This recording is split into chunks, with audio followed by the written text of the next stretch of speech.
विघ्न शैल को लांघने जो हनुमत बल धाम, ऐसे श्री गणेश को गुरु के अमित प्रणाम।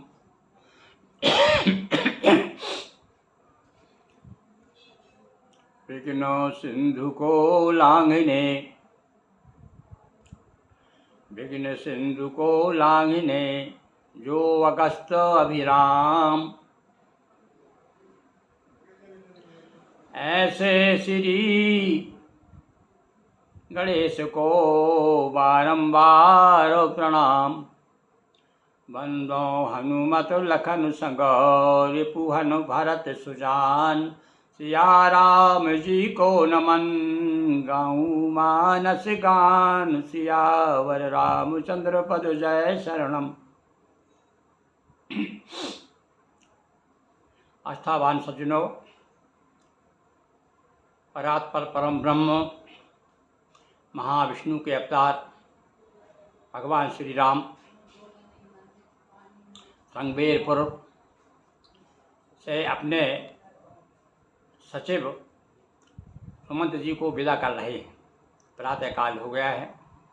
सुमंत हाथ जोड़कर खड़े हो गए हैं। कहते हैं, हे राम, राजा जी ने कहा था कि रथ दिखाय लिबावऊ भाई, रथ में बिठाल करके उनको थोड़ा वन घुमा करके ले आना।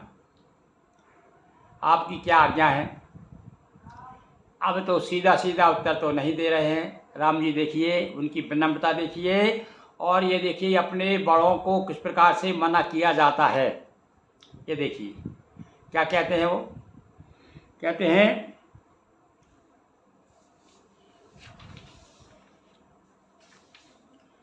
तातु कृपा करि कीजिए सोई, और जाते अबध अनाथ न होई। वो भी ये नहीं कह रहे भाई कि आप वापिस चलिए।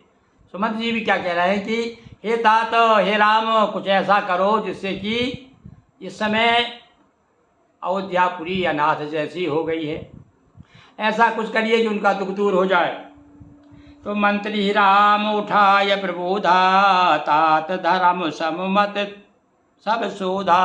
और कहते हैं, हे आदरणीय, आप तो धर्म मर्मज्ञ है, सब धर्म को आप अच्छी तरह शोधा है आपने, आप जानते हैं धर्म क्या है। और उनको प्रबोधा और अपने तरफ से कुछ बातें उनको समझाई।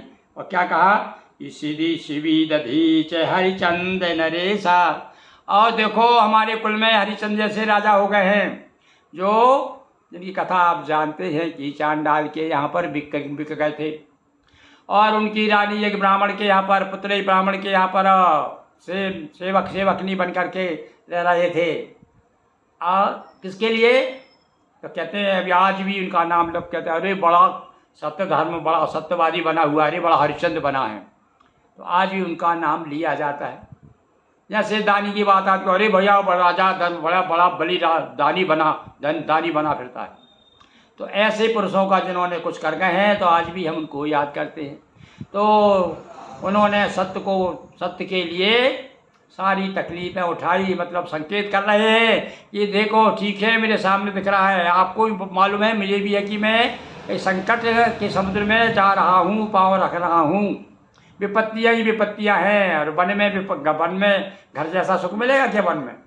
सब जानते हैं। तो इशारा कर रहे हैं कि देखिए उन्होंने सत्य के लिए अपने किस प्रकार कितनी आपत्ति है कि राजा जो है एक चांडाल के यहाँ नौकरी कर रहा है, काय के लिए?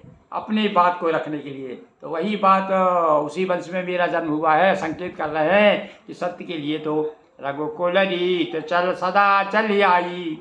ये देखो गांव का बिना पढ़ा आदमी भी ये चौपाई जानता है भाई, सुना है मैंने। और ये रामायण का साक्षात प्रभाव है, रामायण मैया का प्रभाव देखिए, ग्रंथ का प्रभाव। और इसलिए हम जब पूजन करते हैं रामायण की, तो कहते हैं राम स्वरूपाय रामायणाय नमः। ये रामायण तुम राम स्वरूप हो, और ये राम का ही प्रभाव है। मैं अपने गांव का एक उदाहरण बता रहा हूँ आपको। मैं अपने गांव जा रहा था, तो रास्ते में एक पुत्र और माँ, बेटा और माँ की लड़ाई हो रही थी, तू मैं हो रही थी। और गांव में तो आप जानते हैं कि लोग क्या गालियों की बौछार करते हैं। तो माँ तो खूब गालियाँ दे रही थी, और पर बेटा क्या कह रहा था, ज़्यादा पढ़ा लिखा तो नहीं था, पर रामायण से भी था, रामायण का पाठ करता था, मंदिर जाता था। तो देखिए वो गुस्से में, बड़ा क्रोध में था, पर फिर कह रहा है, अरे राम, इतना जरूर कह दिया, अरे राम तेरा मैं मुंह तोड़ देता, वो तो मैंने रामायण पढ़ी है। अब देखिए आप, एक वाक्य से मेरा यहाँ से वहाँ तक प्रफुल्ल हो गया, अब कली कली हृदय हृदय की। देखिए रामायण की साक्षात कृपा देखिए। एक बिना पढ़ा लिखा आदमी, थोड़ा साधारण पढ़ा लिखा, तीसरी चौथी, कहता है कि मैं तेरी थुथड़ियाँ तोड़ देता, यानी मैं तुझे मार देता, पर मैंने रामायण पढ़ी है, और रामायण कहती है कि भैया माता पिता के तो हमेशा जो कहा है ना कि सुने जननी सोई सुत बड़े भागी, वो चौपाई उसको याद नहीं होगी। क्या हे माँ, वह पुत्र बड़ा भाग्यवान है जो कि माता पिता के चरणों में अनुराग रखता है, प्रेम रखता है। तो ये देखिए महिमा। तो वही कह रहे हैं कि भैया बता रहे हैं, उदाहरण दे रहे हैं राम जी अपने सुमंत जी को, कह रहे हैं कि हे पितृतुल्य मानते थे उनको, हे आदरणीय, अरे हमारे कुल में तो ऐसे ऐसे राजा हो गए जिन्होंने अपने प्राणों की परवाह नहीं की सत्य के लिए। और शिव दधीच, शिव के बारे में तो बताते हैं, शिवी दधीच, शिवी ने तो कलश थाली भी अपने आगे की थाली, भूखे थे बहुत दिनों के, अपने आगे की थाली दे दी थी किसी भूखे आदमी को। तो हमारे यहाँ तो भैया त्याग की महिमा है, ये बताया। और दधीच ने अस्थिदान कर दिया था, वज्र, जब बताया पता चला कि तुम्हारी हड्डी से जो वज्र बनेगा उससे ही वृत्रासुर मर सकता है। तपस्वियों में इतनी शक्ति हुआ होती थी शरीर में। कहते हैं कि एक अयोध्या में एक संत थे कि उनके शरीर रोम रोम से राम राम की आवाज़ आती थी, कान लगा के सुनते थे लोग शरीर में, तो राम राम की आवाज़ आती थी। तो ऐसे ऐसे संत हो गए, ऐसे राम की कृपा होती है। तो ये राम जी स्वयं कह रहे हैं कि भैया यहाँ तो हमारे तो कुल में ऐसे ऐसे राजा, हरिश्चंद्र जैसे राजा हो गए।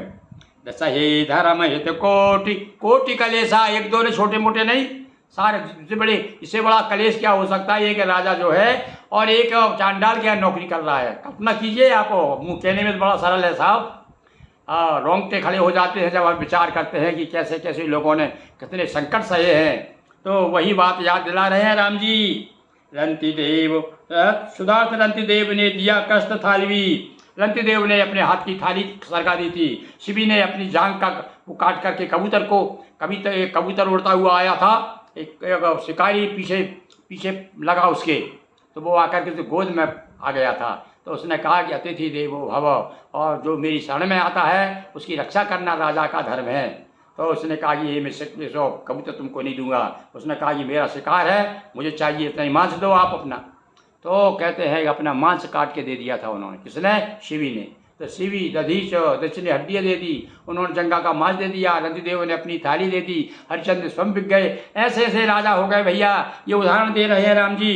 धर्म सहयोग सही संकट नाना, एक दो संकट नहीं, नाना यानी अनेक प्रकार के संकट, जो भी संकट सामने ऐसे आए कि प्राणों की आ गई उसके समय भी। धर्म न दूसर सत्य समाना, आगम निगम पुराण बखाना। अब ये सार बता दिया कि सब सार क्या है भैया। सबसे बड़ा सत्य धर्म क्या है, वही धर्म हम नहीं निभा पाते। सारे धर्म करेंगे, खूब धर्म दान पुण्य करेंगे, तीर्थ करेंगे, सब कुछ करेंगे, और पर झूठ बोलना नहीं छोड़ेंगे। तो यहाँ तो राम जी यही कह रहे हैं भैया कि नहीं असत्य सम पातक पुंजा। सबसे बड़ा पाप पूछा भैया गोस्वामी जी से, सबसे बड़ा पाप बताओ, तो बोले सबसे बड़ा पाप है झूठ बोलना। नहीं, असत्य सम, असत्य के समान पातक, अकेले एक पाप नहीं, पातक के पुंज समूह के समूह इतने पाप झूठ के समान। तो अरे बात तो सबने यही कहा है, साच बराबर तप नहीं, झूठ बराबर पाप, झूठ के बराबर कोई पाप ही नहीं। और हम जो है उसी में डूबे हुए हैं। अब भैया इसलिए तो मैं लोगों से नहीं कहता कि भैया तुम सत्य बोलो, ये कहता हूँ कि धीरे धीरे प्रयास करो झूठ छोड़ने का, तो सत्य अपने आप आ जाएगा। सत्य मत बोलो, झूठ छोड़ो, तो झूठ छोड़ने लगोगे तो सत्य अपने आप आ जाएगा। तो भैया इस प्रकार से राम जी समझा रहे हैं सुमंत जी को। धर्म न दूसर सत्य समाना, घोषणा कर दी राम जी ने, की घोषणा है भाई।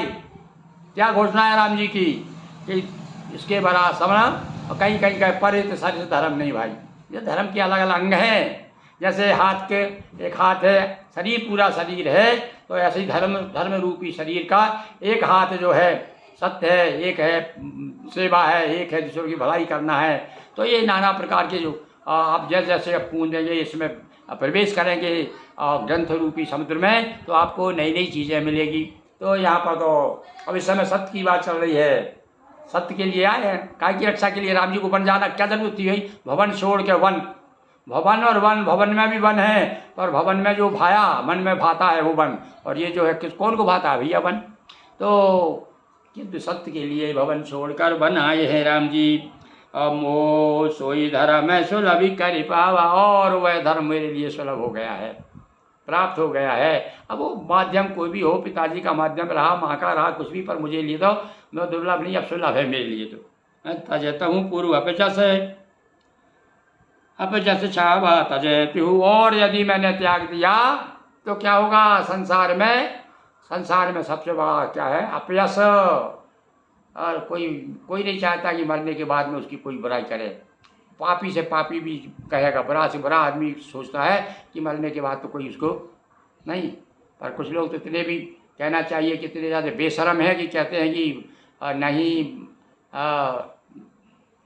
नहीं क्या नाम होता है अगर बदनाम हो जाए है। इसमें भी हमारा नाम हो रहा है, बदनामी तो हो रही।